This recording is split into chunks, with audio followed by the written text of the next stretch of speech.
Ganda banget. Okay. Hello everyone, my name is Sofia Zahra, and here I want to talk about teaching English to young learners. So let's move to the next slide.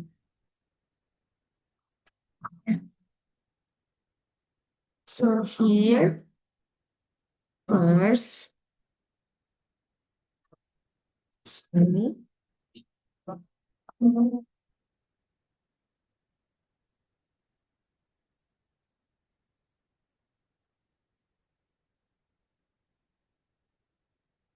Okay.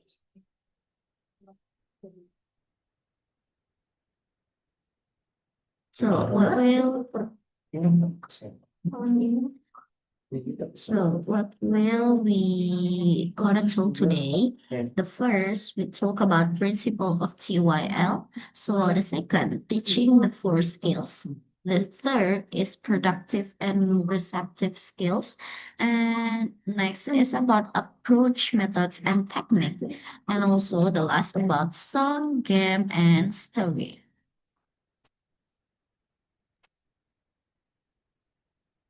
So, the first about principle of TYL.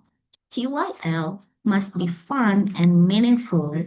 The children learn best when they enjoy the process and make it engaging and relevant to their world.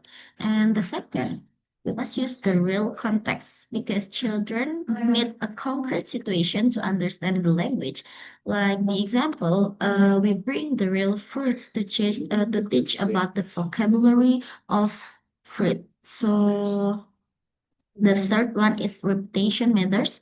The children need to hear and use language repeatedly before they can remember it. Then the repetition matters is really important in the EYL. So the last one is movement and interaction. Young learners can't sit still. So always including the physical activities and also a social interaction in the learning process. So the next is we are all teach all the skills in an integrated way, not separately.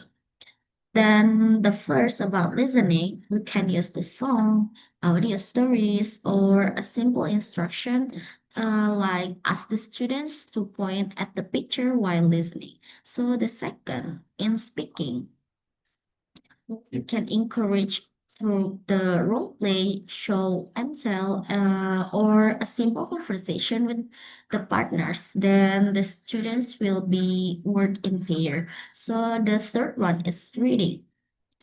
Student can start with the picture book or big book with large. So the book have a colorful illustration for the context. And the last is writing. We begin with tracking letters. So move to the writing simple words and short sentence. Next about productive and so, receptive skills like listening and reading. Receptive skills have listening and reading, receiving information. We have pre-activity, while activity, and also post-activity.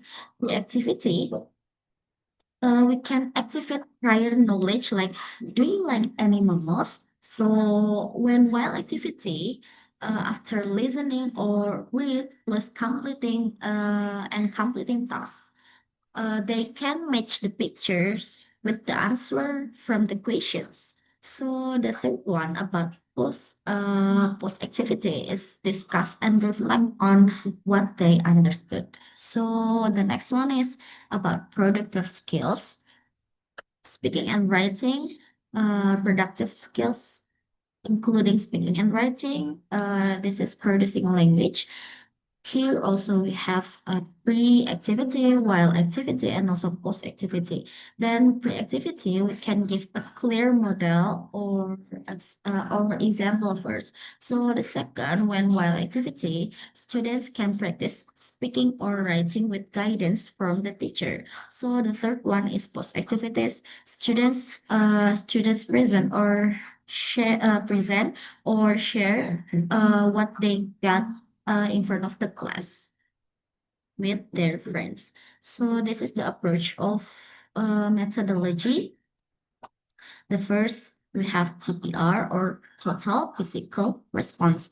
So we have also CLT or communicative language teaching and TBL or task-based learning and also STA, storytelling approach. So TPR, which students respond to commands with body movement. Like teacher says jump, then students will jump.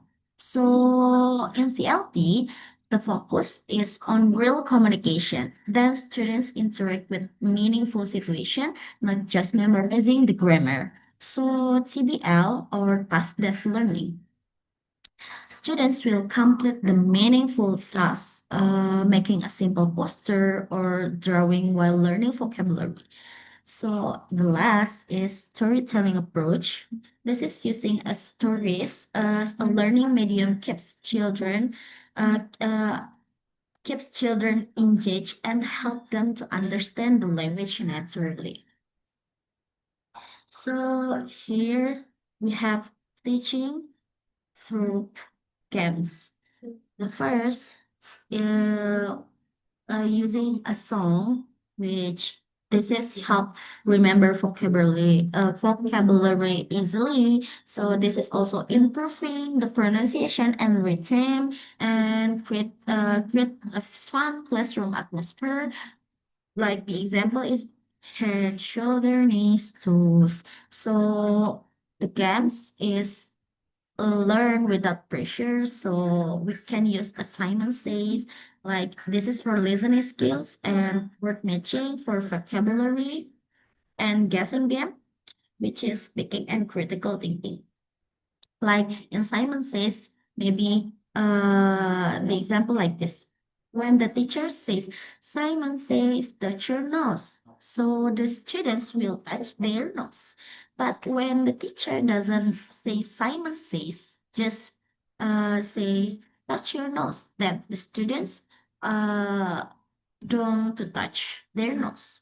So the next is story stimulates the imagination. So introduce language naturally, combine with pets or pictures, then use expressive facial and expression and intonations.